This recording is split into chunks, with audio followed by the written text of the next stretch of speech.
అందరికీ హ్మ్. నమస్కారం అండి. ఈరోజు మనము జార్జియా కంట్రీలో అసలు ఎడ్యుకేషన్ సిస్టమ్ ఎలా ఉంటది? క్లినికల్స్ ఎలా జరుగుతాయి? అండ్ ప్రాక్టికల్స్ ఎలా జరుగుతాయి? And at the same time అక్కడ పేషెంట్ ఇంటరాక్షన్స్ ఎలా ఉంటది? Starting from the first semester నుంచి టిల్ సిక్స్త్ ఇయర్ వరకు. ఫస్ట్ సెమిస్టర్ నుంచి 12థ్ సెమిస్టర్ వరకు అసలు ప్రోగ్రామ్ ఎలా ఉంటది? ఇంటర్న్‌షిప్స్ ఎలా ఉంటాయి? అట్ ద సేమ్ టైమ్ ఆ యూనివర్సిటీ స్టాండర్డ్స్ ఏంటివి? ప్రాక్టికల్స్ ఇవన్నిటి గురించి కూడా డిస్కస్ చేయడానికి ఈరోజు మనతో పాటు నిఖిత అని చెప్పి మన థర్డ్ ఇయర్ స్టూడెంట్ ప్రెజెంట్ అవైలబిలిటీలో ఉన్నారండి. హలో నిఖిత. Hi sir. ఎలా బాగున్నావా? ఉన్నారు సార్? బాగున్నామ్మా. బాగున్నావా? బాగున్నాను. మీరెలా హ్మ్. బాగున్నాను సార్. అయితే నిఖిత, చాలా మంది పేరెంట్స్‌కి ఏంటంటే అక్కడ ఆ జార్జియా కంట్రీలో ఎడ్యుకేషన్ సిస్టమ్ ఎలా ఉంటది? ప్రాక్టికల్స్ ఎలా ఉంటాయి? క్లినికల్స్ ఎలా ఉంటాయి? ఇలా కొన్ని డౌట్స్ ఉండడం జరుగుతుందమ్మా. ఇక్కడికొచ్చిన తర్వాత చాలా మంది పేరెంట్స్‌తో మనం ఇంటరాక్ట్ అవుతాం కదా!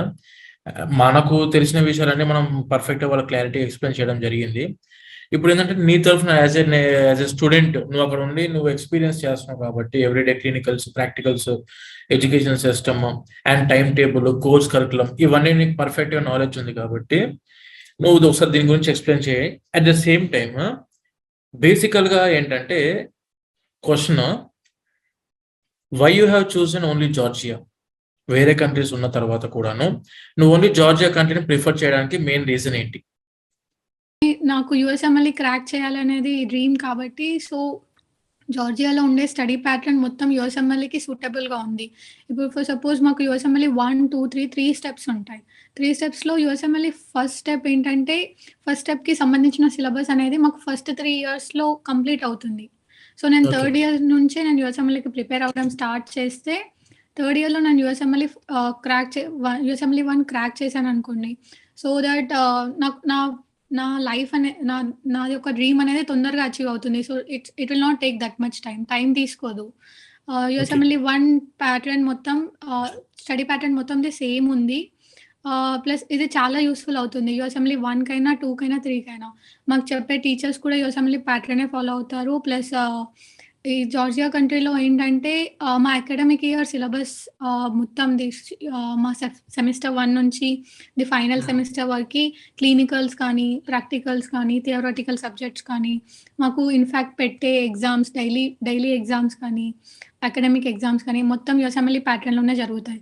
అండ్ దెన్ సో దట్ నేను ఈ ప్యాటర్న్‌లో చదువుకోవడంది ప్లస్ నాకు యూఎస్ఎంఎల్‌ఈ కాకుండా నేను వేరే ఆప్షన్స్ సెపరేట్‌గా పెట్టుకుంటే ఫర్ ఎగ్జాంపుల్ నాకు ఇప్పుడు నెక్స్ట్ ప్లాన్ బిలో నేను ఆస్ట్రేలియన్ ఎగ్జామ్ పెట్టుకున్నాను. ఆస్ట్రేలియన్ ఏఎంసీ ఎగ్జామ్ అనే ఒక ఎగ్జామ్ ఉంటుంది. ఆ ఎగ్జామ్ నాకు ఈజీగా క్రాక్ అవుతుంది పీజీకి. కానీ అక్కడేంటంటే పీజీ ఫ్రీ కాదు. ఆ ఎగ్జామ్ నేను క్రాక్ చేస్తే నాకు ఇది ఆహ్, ఇండియాలో లైసెన్స్ ఎంసీఐ కానీ, నెక్స్ట్ కానీ, నీట్ పీజీ కానీ అవి రాయాల్సిన అవసరం ఉండదు. డైరెక్ట్‌గా ప్రాక్టీస్ చేయొచ్చు నేను ఇండియాలో. అవును. అవును. అయితే and then AMC exam student qualify అయితే, Australian medical council exam qualify అయితే, ఇండియాకొచ్చి నిజంగానే ఇక్కడ నెక్స్ట్ టైమ్ ఎగ్జామ్ రాయాల్సిన అవసరం లేదు. ఇంతకుముందు ఇప్పుడు ఎఫ్ఎంజీఈ గదా! ఇప్పుడు అప్‌కమింగ్ హ్మ్. ఇది నేషనల్ ఎగ్జిట్ టెస్ట్ అనే ఎగ్జామ్ ఉంటది. ఆ ఎగ్జామ్ రాయాల్సిన అవసరం లేదు. అక్కడ ఏఎంసీ క్వాలిఫై అయితే, డైరెక్ట్ ప్రాక్టీస్ చేసుకోవడానికి ఆపర్చునిటీ ఉంది ఇక్కడ. కరెక్టే. యాహ్! అండ్ దెన్ యూఎస్ఎంఎల్‌ఈ 1 స్టెప్ 1కి, స్టెప్ 2కి నాకు వీళ్ళు ప్రొవైడ్ చేసే ది సిస్టమ్ ఆఫ్ ఎడ్యుకేషన్ కానీ, ప్యాటర్న్ ఆఫ్ వాళ్ళ టీచింగ్ ప్యాటర్న్ కానీ నాకు చాలా సూటబుల్‌గా ఉంది. ప్లస్ స్టడీ కూడా అంత స్ట్రెస్‌ఫుల్ లేదు నాకు ఇక్కడ యూనివర్సిటీలో. ప్లస్ టీచర్స్ కూడా చాలా పేషెంట్. అండ్ దెన్ టీచర్స్ అందరూ ఇక్కడ ప్రొఫెసర్స్ అందరూ వాళ్ళు కూడా గ్రాడ్యుయేటెడ్ డాక్టర్సే ఇక్కడ వర్క్ చేస్తూ ఉంటారు. It will be so helpful. నాకు చాలా హెల్ప్ అవుతుంది. నేను ఈ యూనివర్సిటీ ఈ కంట్రీలో చూజ్ చేసుకునే ముందు నాకు నేను ఇక్కడ సీనియర్స్‌ని అందరిని కనుక్కొని సిలబస్ ప్యాటర్న్ ఏంటి అనేది కనుక్కోవడం వల్ల ఆహ్, అది నాకు చాలా హెల్ప్‌ఫుల్ అయింది. నేను హ్మ్. ఆ వైస్‌గా చూసుకుంటే నాకు ఇక్కడ ఈ కంట్రీలో ఈ కంట్రీలో స్టడీ ప్యాటర్న్ నాకు యూఎస్ఎంఎల్ ఎగ్జామ్‌కి సిలబస్‌కి చాలా దగ్గరగా ఉంది. ప్లస్ ఇట్స్ ఈ అంటే ఈ ఎగ్జామ్‌కి ప్రిపేర్ అవ్వడం వల్ల అన్ని ఎగ్జామ్స్ ఈజీ అయిపోతాయి. ఓకే. ఎందుకంటే మనం 1-10 స్కేల్ తీసుకుంటే యూఎస్ఎంఎల్ఏ అనేది టఫ్ ఎగ్జామ్. సో దట్ ఇంకా హుహుహు. ఇండియాలో చదివే స్టూడెంట్స్‌కి కూడా వాళ్ళ టార్గెట్ కూడా యూఎస్ఎంఎల్ఏ ఉంటుంది. ఓకే. నాకు ఈ ప్యాటర్న్ చాలా ఈజీ అనిపించింది. అందుకే నేను ఈ యూనివర్సిటీ ఇక్కడ జార్జియాలో చూజ్ చేసుకున్నాను. ఓకే. ఓకే. అంటే అక్కడ నీకు చదువు చెప్పే సిలబస్ అంతా కూడా యూఎస్ఎంఎల్ఈ ప్యాటర్న్‌లో ఉంది కాబట్టి, నువ్వు ఆ ప్యాటర్న్‌లో చదువుకుంటున్నప్పుడు యూఎస్ఎంఎల్ఈ చేసుకుంటున్న టైంలో ఇండియాకి మనకొచ్చిన తర్వాతైనా కూడాను ఇక్కడ నెక్స్ట్ ఎగ్జామ్ కూడా మనకు బాగా సూటబుల్‌గా అండ్ ఈజీగా ఉంటదని చెప్పి ఆ ఉద్దేశంతోని నువ్వు ప్లాన్ చేసావయితే.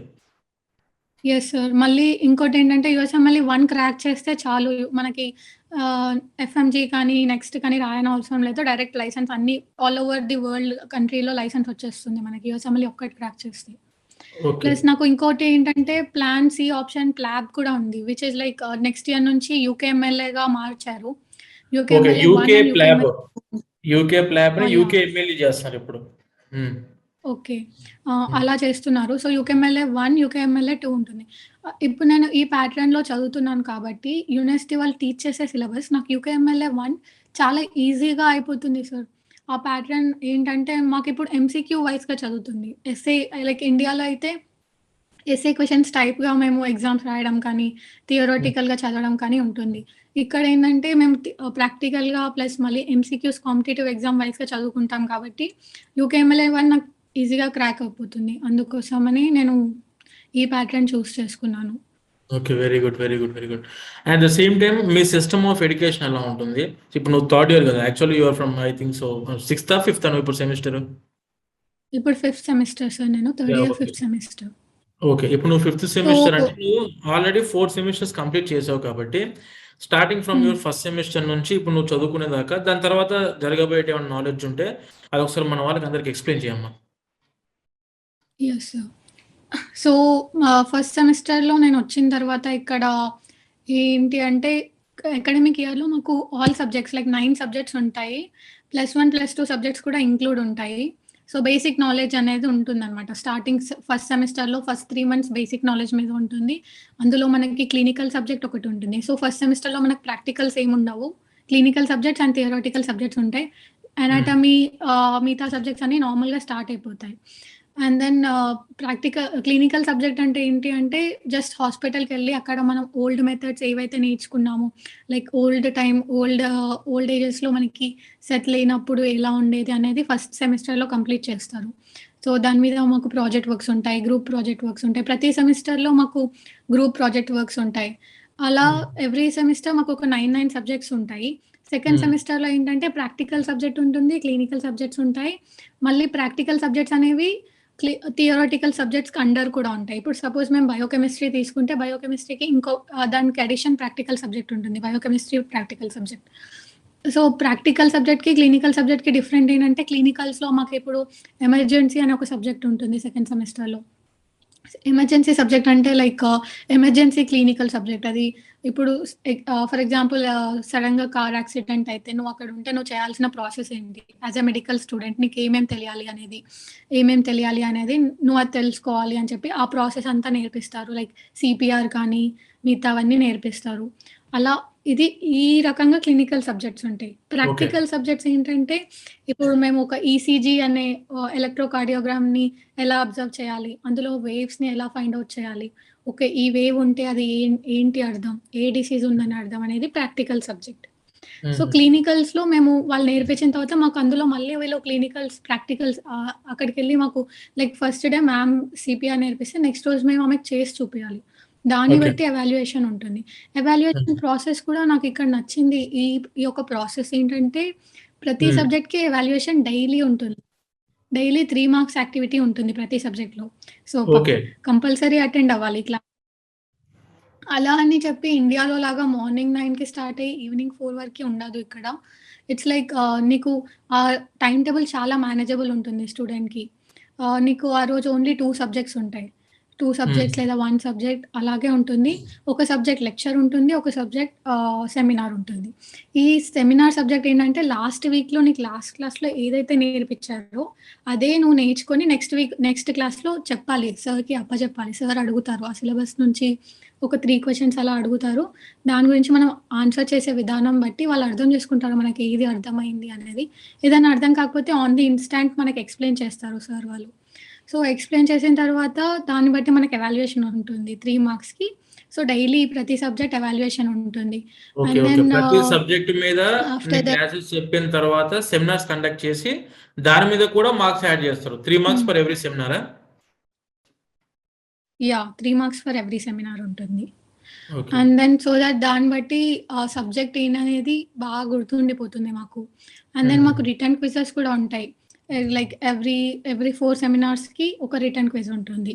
మీకు చెప్పాను కదా! కాంపిటీటివ్ ఎగ్జామ్స్‌కి ఈజీగా ఉంటుందని హ్మ్. హ్మ్. అందుకోసం. ఓకే. అట్లా ఈజీగా ఉంటుంది.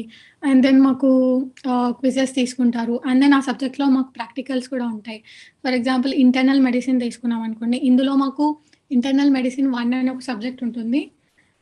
ఈ సబ్జెక్ట్‌లో ఏంటంటే మాకు like sir pulmonary examination lung sound అనేది ఎలా ఉంటుంది అనేది చూపిస్తారు. మీరెలా తీసుకోవాలి as a doctor when patient మీ రూమ్‌లోకొస్తే మీరు ఎలా ఎగ్జామిన్ చేస్తారు? ఫస్ట్ ఏం అడుగుతారు? ఎలా ఇంట్రొడ్యూస్ చేసుకుంటారు? మీ స్టెతస్కోప్‌ని ఎలా వాడతారు చెక్ చేయడానికి? ఆ హ్మ్. సౌండ్ అనేది ఆ సౌండ్ ఇది అని చెప్పి ఈ డిసీజ్‌కి అని చెప్పి ఎలా తెలుస్తుంది అనేది చెప్తారు.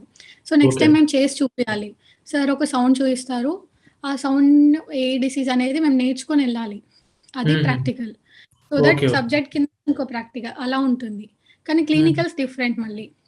ఓకే. అండ్ దెన్ అలా కార్డియోపల్మనరీ ఎగ్జామినేషన్ అని చెప్పి ఇంటర్నల్ మెడిసిన్‌లో ఇలా ఉంటుంది.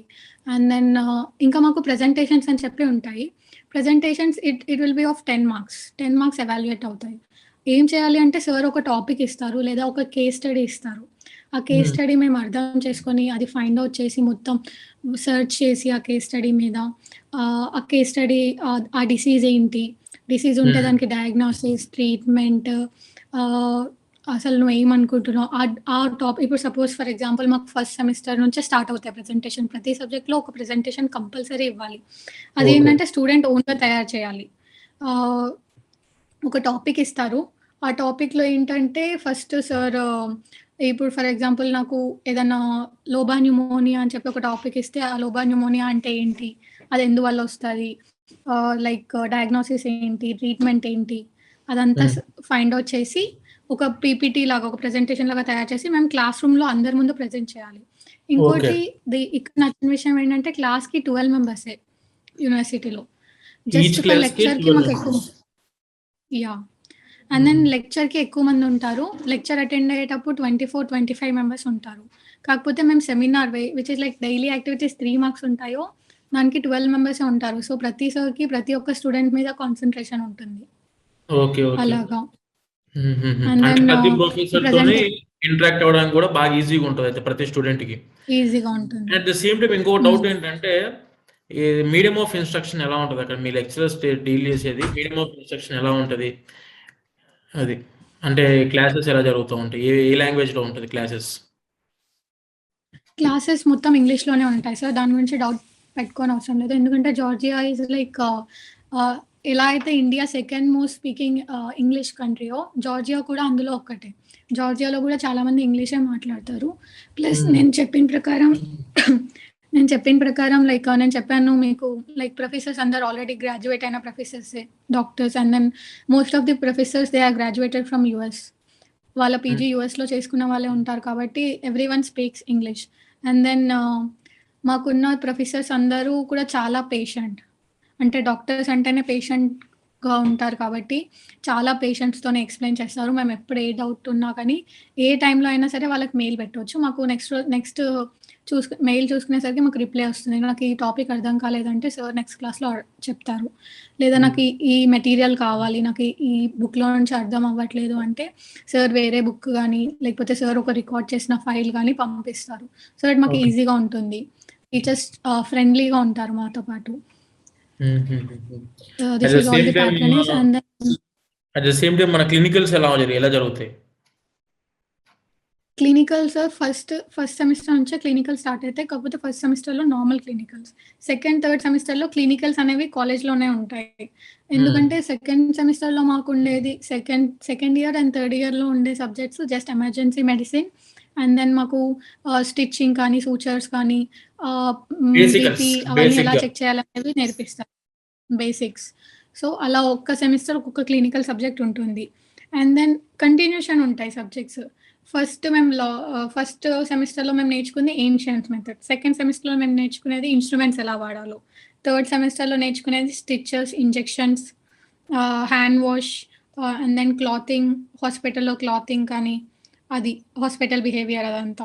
నెక్స్ట్ ఫోర్త్ సెమిస్టర్‌లో వచ్చేసి మేము emergency medicine which is like car accidents కానీ లేదా మీరు ఒక పేషెంట్ పడిపోయి ఉన్నాడు రోడ్ మీద. మీరు చేయాల్సిన ఎమర్జెన్సీ మెడిసిన్ ఏం చేయాలి అనేది ఫోర్త్ సెమిస్టర్. అలా కంటిన్యూషన్ ఉంటాయి. ప్రతి సబ్జెక్ట్స్ కంటిన్యూషన్ ఉంటాయి. ఇండియాతోని ఇక్కడికి కంపేర్ చేస్తే సబ్జెక్ట్స్ అనేవి ఎక్కువ ఉంటాయి. ఎందుకంటే సేమ్ సబ్జెక్ట్సే వీళ్ళు సబ్జెక్ట్స్‌ని పార్ట్స్‌గా డివైడ్ చేస్తారు. మీరు ఆ పార్ట్‌లో అనాటమీ 1, అనాటమీ 2, అనాటమీ 3 అని ఉంటుంది.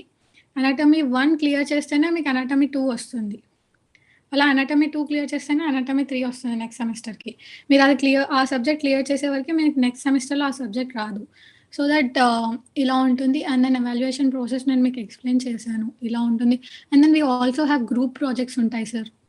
గ్రూప్ ప్రాజెక్ట్స్ ఉంటాయి like which includes like 2 members కానీ 3 మెంబర్స్‌తో కానీ ఉంటుంది.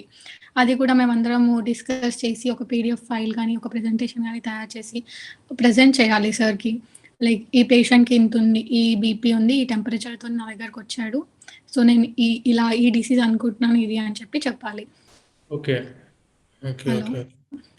అండ్ అట్ లాస్ట్ నిఖిత, ఇప్పుడు మన దగ్గర చాలా మంది స్టూడెంట్స్ Yes, sir. జాయిన్ అయ్యారమ్మా. స్టూడెంట్స్‌కి వచ్చే వాళ్ళకు నువ్వేమైనా సజెషన్స్ ఇవ్వాలనుకుంటున్నావా? సార్ నేను స్టూడెంట్స్‌కి వచ్చే వాళ్ళకి వాళ్ళు చూస్ చేసుకునే ఆప్షన్ చాలా బెటర్. వాళ్ళకి వాళ్ళ గోల్ అనేది డైరెక్ట్‌గా పిన్ పాయింట్ టార్గెట్‌గా ఉంటే వాళ్ళు కష్టపడాలి అని చెప్పే తీసుకోవాలి మెడిసిన్ అంటే. అండ్ దెన్ ఇక్కడ నేను వాళ్ళకి ఎందుకు కంగ్రాచ్యులేట్ చేస్తా అంటే వాళ్ళు చూస్ చేసుకునేది చాలా బెటర్ ఆప్షన్. ఎందుకంటే ఇక్కడ స్టడీ స్ట్రెస్‌ఫుల్ ఉండదు. క్లైమేట్ కానీ, కంట్రీ చాలా సేఫ్ కంట్రీ. మీరు గూగుల్‌లో సెర్చ్ చేసినా గానీ ఇది సేఫెస్ట్ కంట్రీ అని వస్తుంది. ఎందుకంటే ఇక్కడ ఉమెన్ పాపులేషన్ ఎక్కువ. సో దట్ ఇది safe country. And then eco friendly country. చాలా పీస్‌ఫుల్ కంట్రీ. స్టడీ కూడా ఈజీగా అయిపోతుంది. అండ్ దెన్ ఇక్కడ ఇంగ్లీష్ స్పీకింగ్ ప్రొఫెసర్స్ కూడా ఇంగ్లీష్‌లోనే చెప్తారు. When we compare to other countries చూసుకుంటే అక్కడ కొంతమంది టీచర్స్‌కి అంత ఇంగ్లీష్ రాదు. కానీ ఇక్కడ అందరు టీచర్స్‌కి ఫ్లూయెంట్ ఇంగ్లీష్ ఉంటుంది. So it will be best for us understand చేసుకోవడానికి. Yes sir. ఓకే. ఓకే. వాళ్ళకి నేను సజెస్ట్ చేసేది ఏంటంటే ప్రిపేర్ అయ్యి రావడం, చదువుకోవడం అంతే ఇంకేం లేదు. పర్ఫెక్ట్‌గా సిలబస్ చదువుకొని, ఆ సిలబస్‌కి తగ్గట్టే మనం ప్రిపేర్ అయ్యి కాంపిటీటివ్ ఎగ్జామినేషన్స్ ప్రిపేర్ అవుతే ఇంక్లూడింగ్ మెడిసిన్ హ్యాపీగా కంప్లీట్ చేసుకున్న దాంతో పాటు పోస్ట్ గ్రాడ్యుయేషన్ కూడా ఆపర్చునిటీస్ ఎక్కువ ఉంటాయి అంటూ. అక్కడ చదువుకుంటే లైక్ సబ్జెక్ట్స్ యెస్ అయినా సార్. ఏమైనా కూడాను ఎక్స్‌ట్రా కాంపిటీటివ్ ఎగ్జామినేషన్స్‌కి సరితూగే మాకు విధంగా. మ్యారో కానీ హ్మ్. ఎక్స్‌ట్రా మ్యారో కానీ అవసరం లేదు. డైరెక్ట్‌గా మీరు ఉన్నది day to day syllabus prepare అవుతే చాలు. మీరు ఈజీగా రాసేయొచ్చు competitive exams. For example next రాయాలనుకున్నా కూడా ఈజీగా రాయొచ్చు. మీరు డే టు డే కరెక్ట్‌గా అటెండ్ అయ్యి కరెక్ట్‌గా మేము నేర్చుకొని ప్రతి సెమినార్ ఇచ్చేస్తే మాకు ఇంకా ఆలోచించాల్సిన అవసరం ఉండదు. It will be so easy for us. మాకు సెపరేట్‌గా కూర్చొని కాంపిటీటివ్ ఎగ్జామ్స్‌కి ప్రిపేర్ అవ్వాల్సిన పనేం లేదు. ఓకే. ఓకే అమ్మ. Okay. Thank you Yes, very sir. Much Nikhita. Thank you very much. Thank you very చాలా మచ్ సార్. మందికి కొన్ని డౌట్స్ ఉంటాయి. దీని గురించి ప్రాక్టికల్స్, క్లినికల్స్ గురించి ఉండేసరికి ఒకసారి ఇప్పుడు నువ్వు చదువుకుంటున్న స్టూడెంట్ కాబట్టి నీకు పర్ఫెక్ట్ నాలెడ్జ్ ఉంటుంది దాని మీద. అట్ ద సేమ్ టైమ్ నువ్వు ఎక్స్పీరియన్స్ అవుతున్నావు ఎవ్రీడే కాబట్టి నువ్వు చెప్తే ఇంకా క్లారిటీగా ఉండిద్దని చెప్పి నేను తీసుకోవడం జరిగిందమ్మా. Thank you very much. చాలా మంచి వాల్యుబుల్ సజెషన్స్ ఇచ్చావు. Thank you sir. Thank you అమ్మా.